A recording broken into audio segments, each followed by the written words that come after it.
cooperate with international UN humanitarian agencies in this country. The tragedy of Yemen should not be forgotten against other conflicts that are surging in the region of Middle East and Пару Northern дней Africa. назад в Министерство иностранных дел поступили вопросы от издания «Политика», многим вам известно, относительно российской внешней политики на ливийском направлении. Вопросы, я вам сейчас могу зачитать, были такими. С учетом глобального лидерства России в урегулировании кризиса в Сирии, планирует ли Россия играть лидирующую роль в Ливии? Поддерживает ли Россия руководящие амбиции генерала Халифа Хафтара? The proposal by the General Khalid Haftar, and what is his role in the settlement? Is it political or military? What is Russia's role in stabilizing the situation in Libya? And is Russia continuing to support the internationally acknowledged government in Tripoli? All these questions have been answered by us duly and on time. We did not even hope that our position will be fully represented. However, we did not expect what we actually got. Публикация, которая появилась, прошло, так сказать, можно ее назвать тематической, в основном мейнстрима, это сделали русские, я бы так назвала.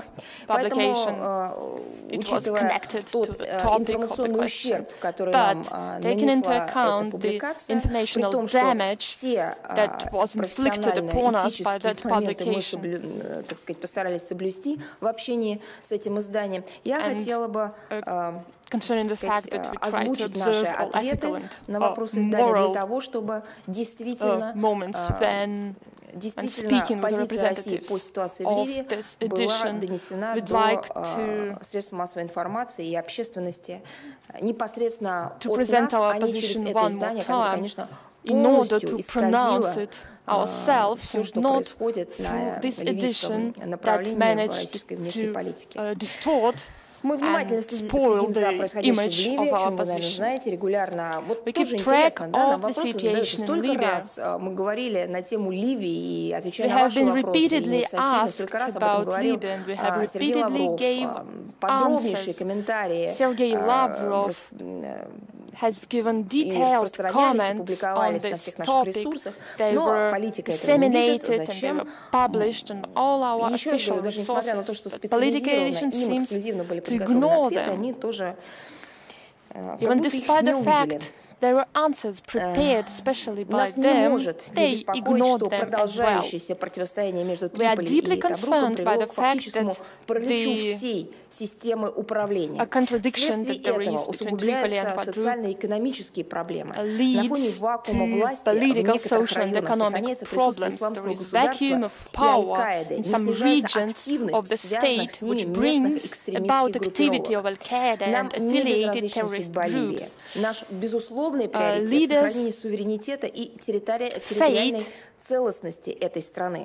Мы заинтересованы в том, чтобы Ливия как можно скорее вышла из затянувшегося кризиса, вновь стала процветающим государством, опирающимся на крепкие государственные институты, дееспособную армию и силы правопорядка, восстановила статус важного игрока на региональной арене. Именно поэтому мы приветствовали подписание в Эмирате, Марокко 17 декабря 2015 года политического соглашения по параметрам национального signed on the 17th of December in Morocco.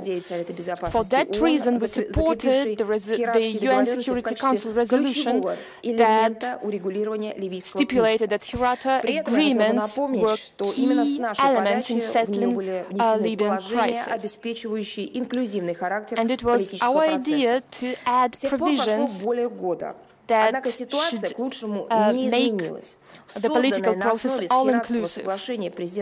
Now, several years have passed, but nothing has changed. Невыполнены и определенные с Хиратской дорожной картой главные задачи переходного периода. A roadmap of interim period has not been implemented. The text of constitution has not been worked out. General elections has not taken place. судьбу страны должны сами ливийцы. Попытки навязать им готовые решения считаем контрпродуктивными. Вы знаете, это наша принципиальная позиция. Не только потому, что она хороша в теории, просто на практике иное не работает. Об этом мы постоянно говорим нашим западным партнерам, также спецпредставителю генсекретаря ООН по Ливии, господину Каблеру.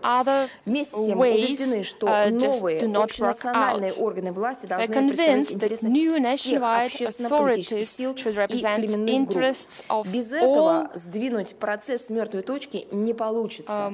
При этом, как бы далее не складывались дела и ситуация, в основе политического процесса в Ливии должен быть отказ всех вовлеченных сторон от силовых путей разрешения кризиса. Искать выход из тупика следует только совместными усилиями за столом переговоров. Альтернативы политическому регулированию мы не видим. Руководствуясь таким подходом, мы проводим системную работу с обоими центрами силами в Ливии и с Триполи, и с их оппонентами в Тобруке. Мы пытаемся подтолкнуть их к преодолению внутренних разногласий, поиску компромиссных решений по всем спорным вопросам. Важность налаживания диалога мы акцентировали в беседах с представителем Палаты депутатов.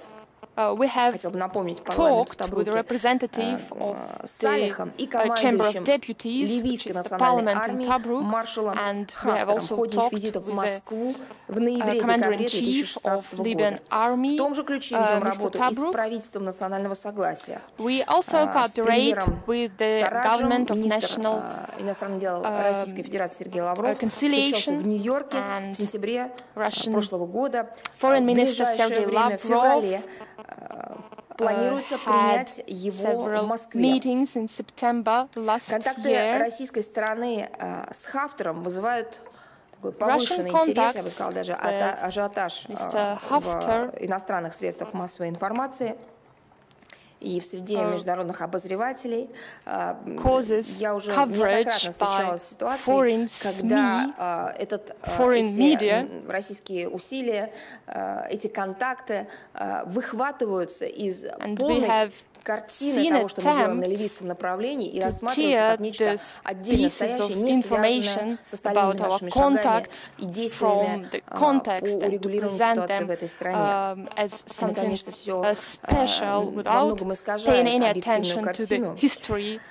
В Москве исходит из того, что Хафтар является одним из политических тяжеловесов, который оказывает реальное влияние на расстановку политических сил в современной Ливии. Кроме того, Хафтар немало сделал и продолжает делать в плане борьбы с террористами из исламского государства. Благодаря ему страна возобновила экспорт нефтепродуктов и начала получать ресурсы, необходимые для решения насущных социально-экономических проблем.